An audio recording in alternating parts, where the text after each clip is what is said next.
The south Tripura bus honours অ্যাসোসিয়েশনের ৩৫তম বর্ষ উদযাপন উপলক্ষে শনিবার নাগেরজলায় ক্রীড়া প্রতিযোগিতার আয়োজন করা হয়। অনুষ্ঠানে উপস্থিত ছিলেন অলিম্পিক অ্যাসোসিয়েশনের চেয়ারম্যান রতন সাহা, অ্যাসোসিয়েশনের মণ্ডল সভাপতি শ্যামল দেব, কমল দেব সহ অন্যান্য সদস্য ও অতিথিবৃন্দ। এই উপলক্ষে বিভিন্ন প্রতিযোগিতার আয়োজন করা হয়, যেখানে অংশগ্রহণকারীদের উৎসাহ ও উদ্দীপনা ছিল চোখে পড়ার মতো। অনুষ্ঠানের মাধ্যমে সংগঠনের দীর্ঘ পথ চলা ও সামাজিক ভূমিকার কথাও তুলে ধরা হয়। আমি আপ্লুত আনন্দিত যে ত্রিপুরা বাস ওনার্স অ্যাসোসিয়েশনের উদ্যোগে এত সুন্দর একটা চেস প্রতিযোগিতা শুরু করেছে। আমার মনে হয় এরকম যদি সবাই আরও এগিয়ে আসে, ত্রিপুরা খেলাধুলা আরও এগিয়ে যাবে।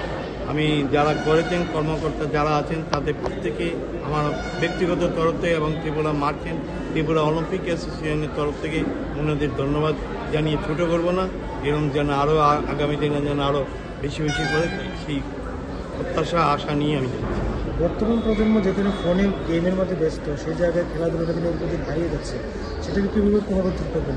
এটা তো সব অভিভাবকদের উপর ডিপেন্ড করে, কারণ এটা যদি না হয় তাহলে আগামী দিনে ছেলে মেয়েদের যে মস্তিষ্কের যে বিকাশ, সেটা আস্তে আস্তে হারিয়ে যাবে। সেই জন্যই আমি প্রত্যেক অভিভাবকদের বলবো, আপনারা খেলাধুলাতে যোগাযোগ করুন, যে কোনো গেমই খেলুক, যেন সুস্থ থাকবে, ছেলে মেয়েরাও ভালো থাকবে। নেশার দিকে চলে যাচ্ছে যুব সমাজ, এই বিষয়টাকে কি করবে? নেশামুক্ত তো করতেই হবে সবাইকে, সবাই জনসাধারণ এবং যারা পাড়াপড়শি আছে সমস্ত, এবং আমরা যারা আছি সমাজের মধ্যে, আমরা প্রত্যেকেই তার তীব্র প্রতিবাদ জানাই। নেশামুক্ত করতেই হবে ত্রিপুরাকে।